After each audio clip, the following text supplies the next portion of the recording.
Welcome everybody to the GBO Community Zoom. My name is David Frayer. I'm stepping in for Jim today, who's dealing with the director's review. They're making the final decision on the last proposal calls, the proposals that were submitted in February. And people should know the results next week. The disposition letter should go out sometime next week for that 23B call. In terms of other observatory news, we had a very successful astrobiology conference over the weekend.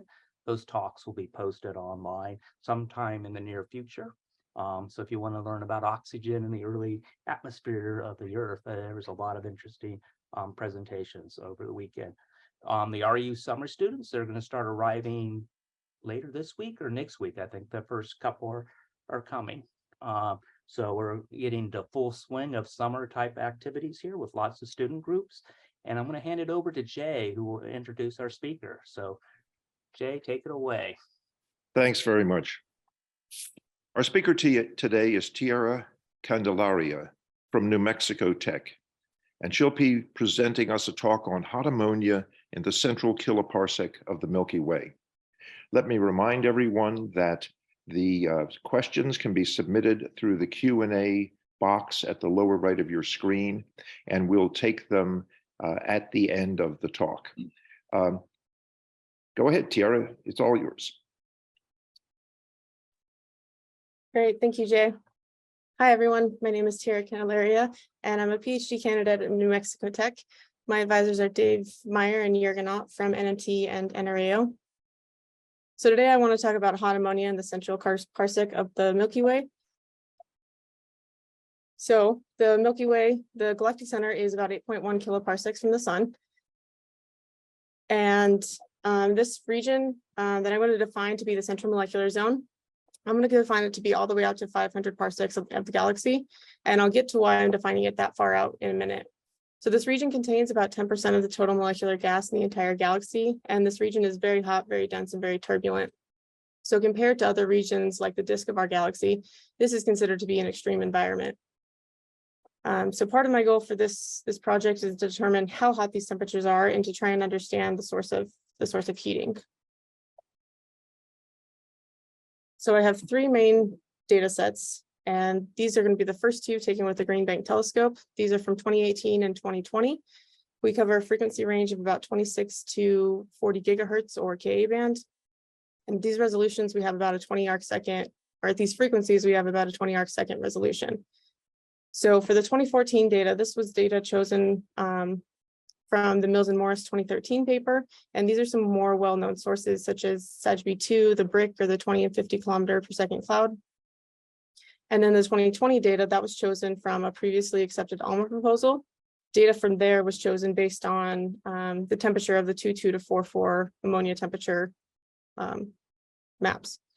So you can see here on the bottom, we've got our sources pointed out here. This is laying on top of a 1.1 millimeter dust emission map.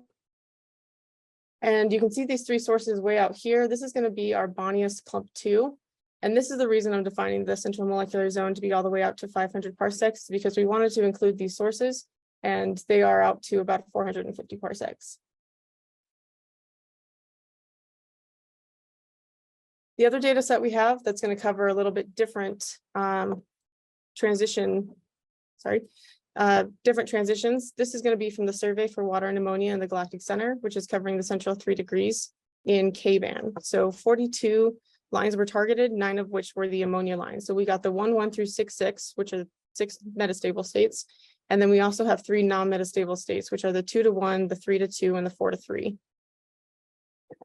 So at about 30 arc second resolution for these frequencies, we also did something specifically for my dissertation, but it was we were able to use it for this as well. So I wanted to include the zero spacing with this with the ATCA data. So we combined HOPS data, which had the 1.1 through 3.3 and the 6.6. We combined that with the SWAG data to get that spacing. Because we didn't have the 4.4 and 5.5, we had another data set from the Mapper telescope that we used for the 4.4 and 5.5. So we were able to get all 6 of those transitions to get that zero order spacing. That's about all I'm going to talk about for that. But if you want to know more, my dissertation is coming up in about 2 months. All right, so why ammonia? Ammonia is a molecular gas tracer, and we use it like a thermometer to get information about the gas. We can define its rotational energy by a function of two quantum numbers, J and K, where K or J is our total angular momentum and K is the projection onto the molecular axis. So this is a symmetric top. It has a hydrogen base, and then at the apex of the pyramid, it has a nitrogen atom. And something special about ammonia is that it has these inversions where the nitrogen atom will tunnel through the plane of the hydrogens and actually split that rotational transition, which makes a two-state system, which is very beneficial to us. Ammonia also has a low critical density, which is the density required to be detected. So we're going to be tracing low to intermediate dense gas here. And then ammonia also has a dipole moment that is very low, and so it's going to come to equilibrium quickly with H2. So I mentioned these metastable and non-metastable states. So what that means is if it's a metastable state, we have a J is equal to K, and a non-metastable state means J is not equal to K. So if you look at this rotational diagram over here on the right-hand side, you have these metastable states where J is equal to K. So the 1, 1, 2, 2, 3, 3, so on. And these are the bottom of the K ladders. Everything else that you see above this is going to be a non-metastable state. And these non-metastable states, they decay rapidly down into the metastable states on the order of about 10 to 100 seconds. On the other hand, the metastable states, these decay on the order of about 10 to the 9 seconds. And so these are a lot more stable and a lot more optimal for observing. We also have two species of ammonia. We have the paraspecies and the orthospecies. So the orthospecies are when K is equal to 3N. So your 3, 3, 6, 6, 9, 9, and so on. What that means is that the hydrogen spins are all aligned in the same direction. If you have a paraspecies, our K is not equal to 3N. So the 1, 1, 2, 2, 4, 4, and so on. That means that one of the hydrogen spins is anti-aligned with the other two hydrogen spins. And because normal radiative transfers don't change the spin orientation, we have this, it's forbidden to go back and forth between the ortho and the pair lines. And so these two things are acting, these two species are acting as different molecules almost. All right, so once we have our ammonia, we can use it to determine the temperatures. So we start by fitting the data when you do that with PySpec kit, and we can fit either hyperfine or Gaussians to the data.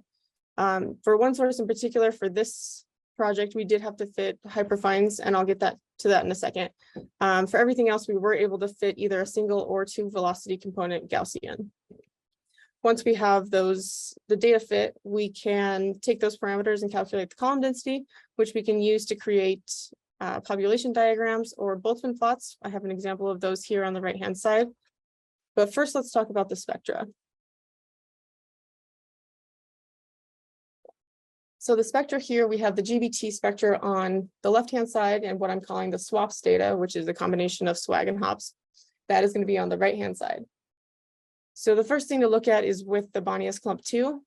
For the GBT data, we did not have any of these higher lines because they were not observed. So we only got 4 data points from the GBT data.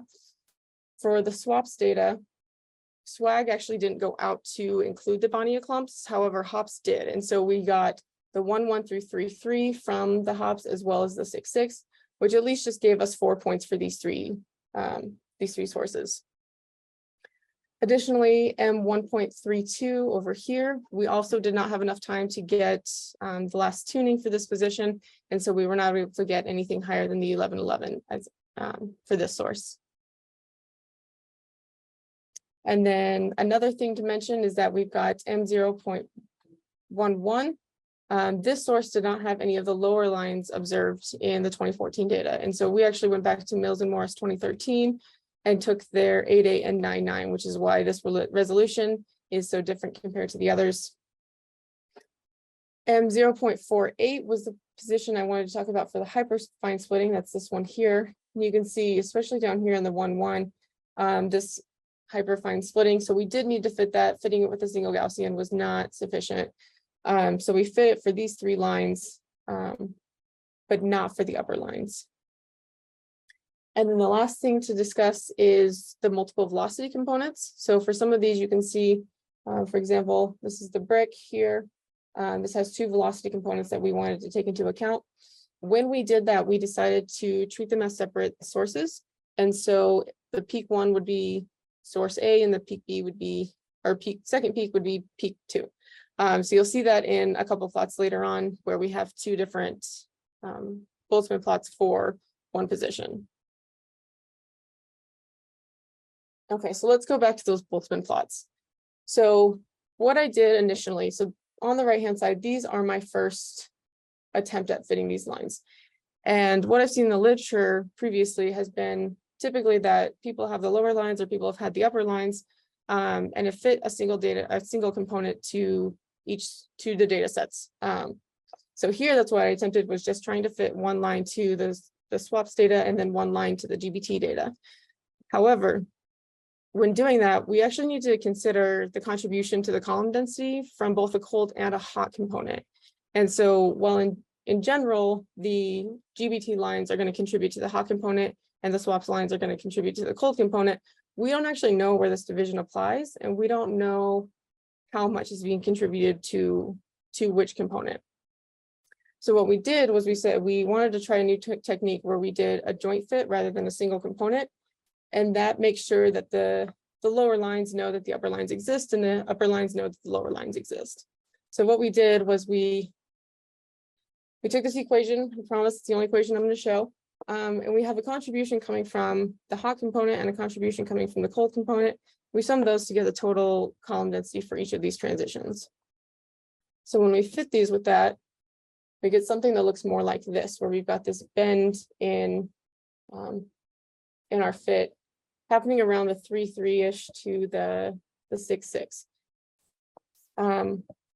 All right, so from our cool component, we are getting a temperature range from about 20 to 80 Kelvin. And for our hot component, it ranges from about 250 to 570 Kelvin. So this is what I was mentioning. If you have something with an A, this means this has 2 components and you get to see both of them.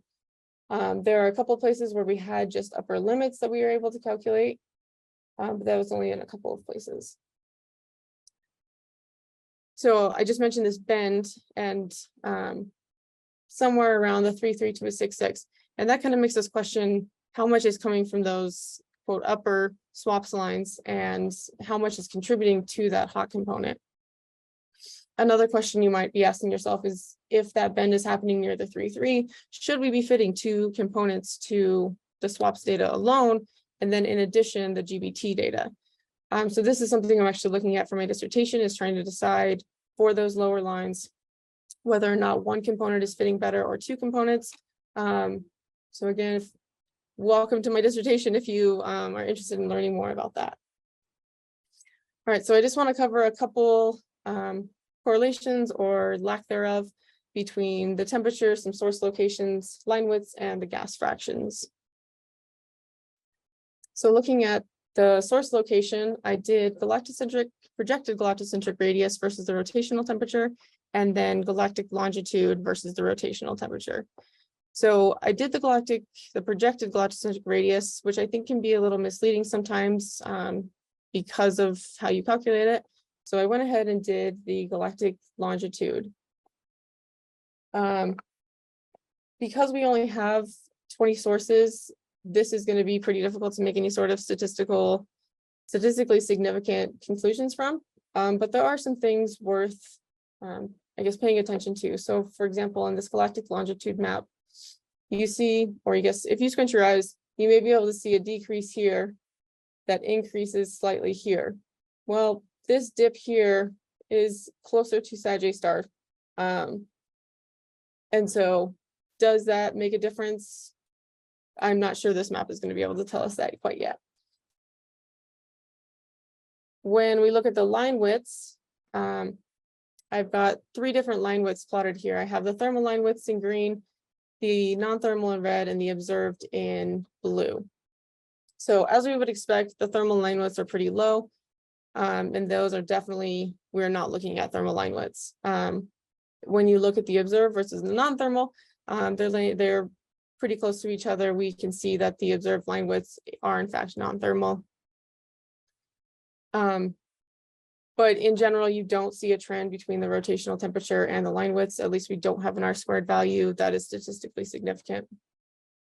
When we look at where it is spatially, we calculated the projected galactocentric radius and plotted those versus the line widths. And I think while this doesn't tell us anything statistically significant, I think something worth looking at are these points through here. This is definitely a positive trend. And while it's only 5 points, this is happening in the central 100 parsecs of the galaxy, which we know is, well, for those of us who study the Galactic Center, we know that there is that 100 parsec ring that is in the center of the galaxy. And that makes me question whether or not these 5 points are telling us something about that ring. We definitely need some more data points between 0 and 100 parsecs to know that, though. And then for the galactic longitude, it's possible there is a downward trend here. Again, not statistically significant with our R² value. But something I think worth noting is that there is these asymmetries going on in the Galactic Center where we have a lot more, so much more stuff going on the left-hand side, the positive galactic longitude. And so if you did want to make some sort of statement about this small decrease, it would, I think, talk more to an asymmetry more than anything, because these higher temperatures over here are higher. Let me try that again. These temperatures over here on the left-hand side that have a negative galactic longitude, we would expect those to be lower if they were on the other side of Sag A star. So if we are taking this as a decrease or something, there has to be something at a further galactic longitude that is heating this gas as opposed to the stuff that's not being as heated over here. And then the last thing I looked at was the gas fraction. And I have 2 plots, one with the projected galactocentric radius, one with the galactic longitude. What we do is we sum the 2 components and then take a percentage of the hot gas versus the cold gas. And we get a hot gas fraction that ranges from about 10 to 30%. And then a cool gas fraction that ranges from about 30 to 90%. So this is consistent with Al et al. 2013, who found that only about 25% of the gas was hot.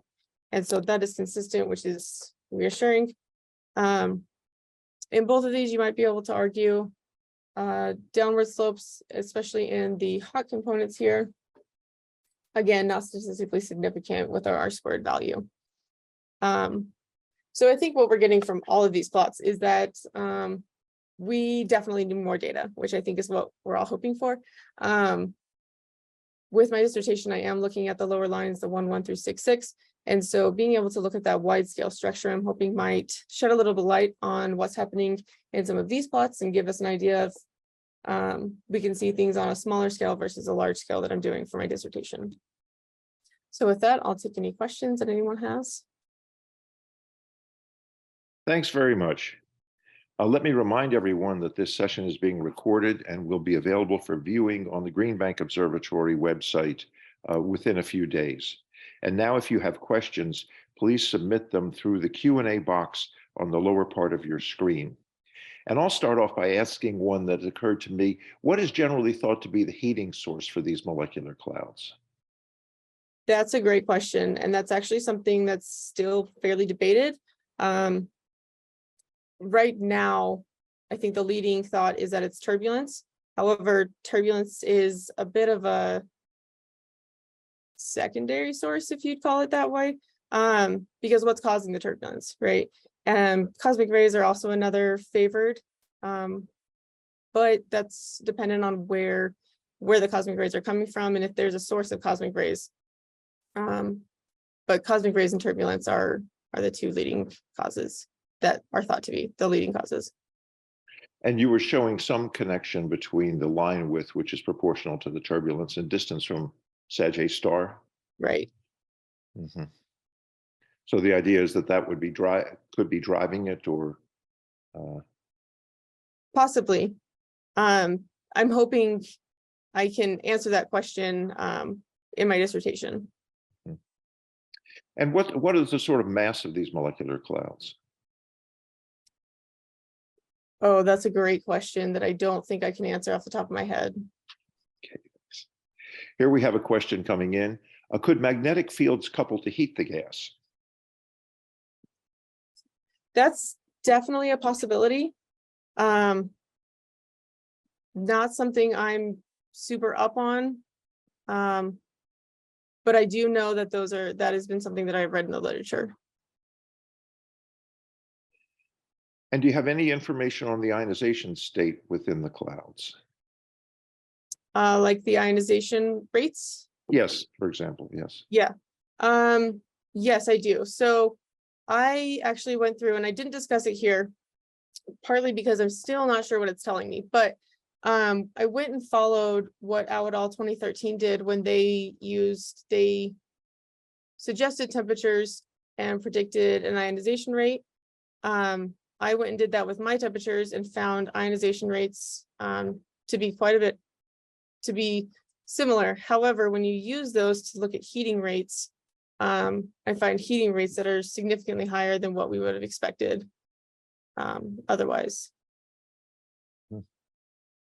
And you made a point early on in describing how large a fraction of molecular gas is located in the inner parts of the Milky Way. Is that presumably gas migrating in from elsewhere in the disk? Yes. And here's another question. How are results compared with previous temperature measurements? These are pretty consistent with what we've seen specifically in Mills and Morris 2013. These temperatures are a bit higher than what other people have found. However, this is also a bit of a different technique than what other people have done. And so I think those temperature variations are to be expected. Let's see, we don't have any other open questions right now. Let's wait another minute or two and see if any more come in. You referred several times to your pending dissertation work. And is that going to involve more observations or just additional analysis? This includes more of an analysis, but it includes the entire 3 degrees rather than just the 16 regions. So hundreds of thousands of pixels versus a couple. Here we have another question. The questioner didn't quite understand why the outlier area, and that's Bania's clump, was included. That was originally included because of the follow-up for Mills and Morris 2013. There we go. That was chosen prior to me joining the project. And so my thought is that they had done a follow-up to something further out. And they wanted to get these higher lines from previous observations. Okay, let me make one last call for any further questions. You've got a very rich data set. I think you'll be able to learn quite a bit from it. Well, as there are no more questions, let me thank you very much for your presentation today. Let me remind everyone again that this will be available for viewing on our website. And please join us in 2 weeks on May 24th, when Pedro Salas will be revisiting the density of ionized gas in the galactic plane. We look forward to seeing you then. Thanks and goodbye.